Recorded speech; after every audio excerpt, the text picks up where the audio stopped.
Dozens of dismembered, unburied human body parts are found strewn around a cemetery. Some fingers, some leg bones, some foot bones. And investigators would discover it's the horrific handiwork of a maniac with an ice pick at the ready. And rammed it into his right eye just to be sure that he was dead. A hacksaw in the garage. To dismember him.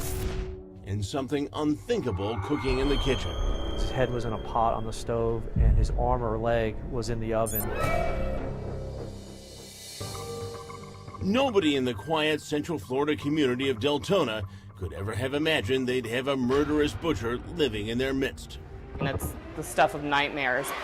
And the atrocities this killer committed behind closed doors would even horrify hardened veteran lawmen. It's one of the most brutal, gruesome cases that I've seen. The grim details begin to come to light after a 36-year-old limousine driver named James Schaefer goes missing. I think most people would describe James as an affable, fun-loving guy. Hard worker, dedicated to his family. And a good provider for Candy Medina, his girlfriend of 17 years, and their 3 children. They had a loving relationship as far as we could tell. It was a normal husband-wife relationship, except for the fact they had never been married. James was also well-liked by others who knew him, including his boss, Peter Harrington. You never saw a bad side to him. He was a really nice person. Harrington was the last one to see James before he disappeared after just finishing a late-night driving shift. He pretty much came and got paid, and he left. Harrington remembers James getting into a car with an unidentified driver. That was the last I ever seen him. And when nobody else sees or hears from him either, James is listed as a missing person. He absolutely disappeared into thin air. We had no trace of him anywhere. John Brady, a retired detective who worked the case, says cops immediately suspected foul play. We looked into all the leads. We looked into the limousine company and his associates there as potential suspects in his disappearance. Detectives would also question girlfriend Candy, who tells them James would never have willingly abandoned her or their kids. She was certain that Mr. Schaefer just wouldn't go disappear. So she was pretty adamant that his disappearance was something more suspicious than just him going off on his own. But Candy throws investigators a curveball when she says she actually heard from James the day after he supposedly disappeared. His girlfriend told investigators that she had received a text from him that said he had to hide out from somebody, but that he was okay. And Angela Stolt, one of the friends and neighbors interviewed by police, says a frightened James had also come to her home asking for money after being reported missing. So when he comes to your house, you tell him that we've been there. He knows we've been there.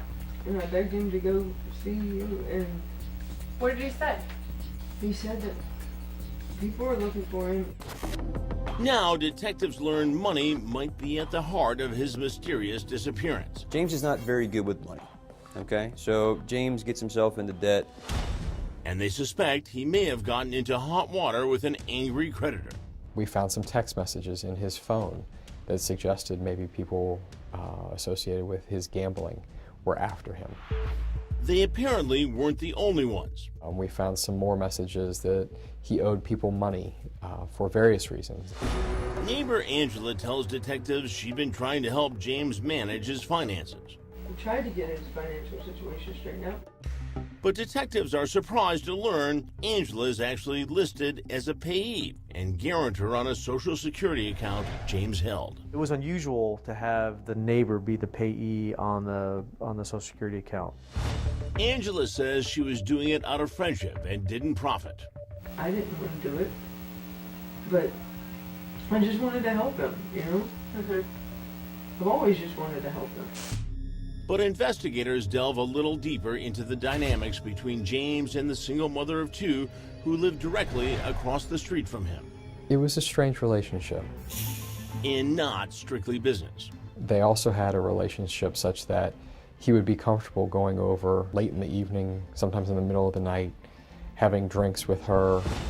Detectives ask Angela if they'd been having an affair. Are you and Jimmy romantically involved? Does he ever try to date you? No. He's giving me a few massages. Angela admits they'd also had other close encounters. We had jogging for around a couple times, but it wasn't. Just hook up. Just hook up. Anything We recent? weren't in love or nothing, You're not in love with him? But there's something else that piques the interest of detectives. The surprising indifference of girlfriend Candy to James's relationship with the 42-year-old Angela. No, she wasn't alarmed, and it was a little disconcerting to us because it was an unusual arrangement.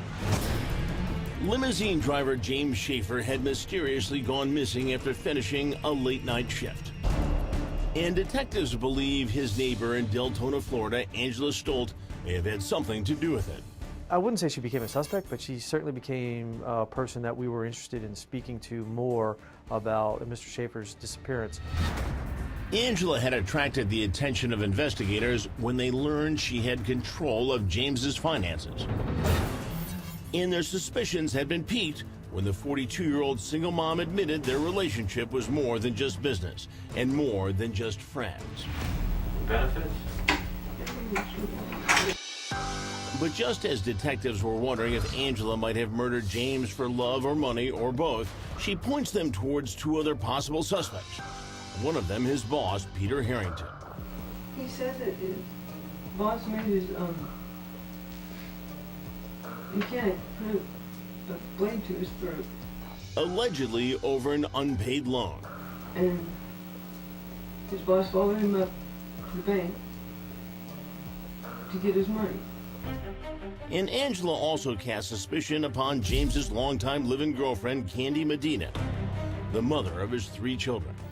They were fighting a lot, and he showed me a mark on his face where she hit him.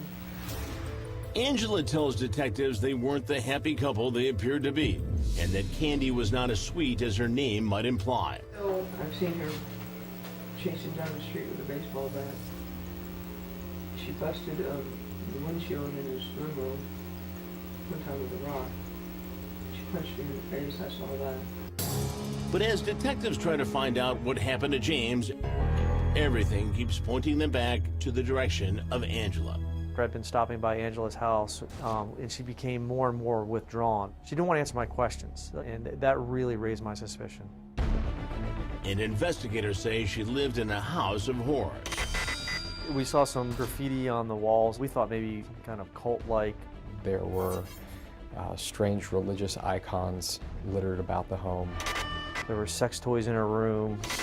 There were pentagrams on the windows. It's not something you would have seen in Better Homes and Gardens, that's for certain. And then, about a month after James disappeared, an obviously disturbed Angela cracks. Her sister calling 911, saying an hysterical Angela is threatening to kill herself and screaming that she'd already killed somebody else. The sister mentioned something about Angela saying that she had done something to Jimmy. And Angela tells detectives what she did to him in a confession recorded on audio in a patrol car as she leads detectives John Brady and A.J. Pagliari to the scene of the crime. But we're driving right now to the scene where she says the murder actually took place. Angela had already told them she was that mystery driver who picked James up after work the night he disappeared. She told them that her father was going to give her some money that she could loan to him. She says she then drove James to a cemetery where she told them they had to wait until her father woke up. That's the spot you parked. You told me parked. Yes. And when they got out there, Miss Stolt told Mr. Schaefer that it was a joke. To pay James back, she says, for lies he told her, particularly about financial matters. And I said, how does it feel to be lied to, Jimmy? And he just started yelling about, son of I'm gonna You can say it. I'm gonna kill you. Then what happened? He came at me, and I stabbed him. With an ice pick she says she grabbed from a toolbox in the back seat of the car. Where'd you stab him at? That eye. The right eye? You're pointing to the right eye? And when that doesn't deter James, Angela says she keeps stabbing. And then she doesn't know if he's dead, so she pulls the ice pick out and she jams it in his other eye and swirls it around. Before finishing him off with some tree climbing equipment she also had in her car. And I wrapped it around his throat. Until she'd strangled James to death. How do you know he was dead? How could you tell? Stop moving. Did you do anything else after that? I mean, and I don't mean about. So it wouldn't bleed all over my car. And what'd you wrap his head with? Some saran wrap I had in that box. Then she drives the body back to her home. He still had the ice pick in his eye with the saran wrap around his face. And Angela says she dismembers James' body in the garage with a hacksaw before taking the body parts to the kitchen, where she boils and bakes them. She felt, I guess, that cooking them would somehow shrink them down. Angela packs the remains along with James' bloody clothes in garbage bags, then dumps them in several remote locations. Her words were if it was in different areas, that it would hamper the investigation somehow if anything was ever found. And unbelievably, Angela's two unwitting teenage children help her, believing the remains are those of a deer their mother hit with her car, and not a human body. That didn't even cross my mind at the time. That was even a possibility. Investigators find most of James's body parts at the cemetery where Angela killed him. Dozens of his bones and body parts strewn around the property after being torn out of the garbage bags by animals. Some fingers, some leg bones, foot bones. I do recall there being a pot, I think, with a foot bone, with a foot in there and an ankle bone in the pot that was thrown in the woods there at the cemetery. At her murder trial, Angela would plead not guilty, claiming she acted in self-defense. But the prosecution insists it was clearly premeditated, presenting a mountain of damning evidence against Angela, including proof that she drugged James before killing him. Ms. Stolt didn't show any signs of any kind of self-defense wounds. We also were able to show in her financial records that she had purchased latex gloves, that she had purchased saran wrap, that she had purchased other items in anticipation of this crime several hours before it actually occurring. And Angela Stolt would be sentenced to life in prison after being found guilty of first-degree murder. And prosecutors say they have Angela herself to thank for that conviction, telling us that she would likely have gotten away with that murder had it not been for her increasing paranoia that she was going to be caught. That crisis of conscience ultimately led her to confess.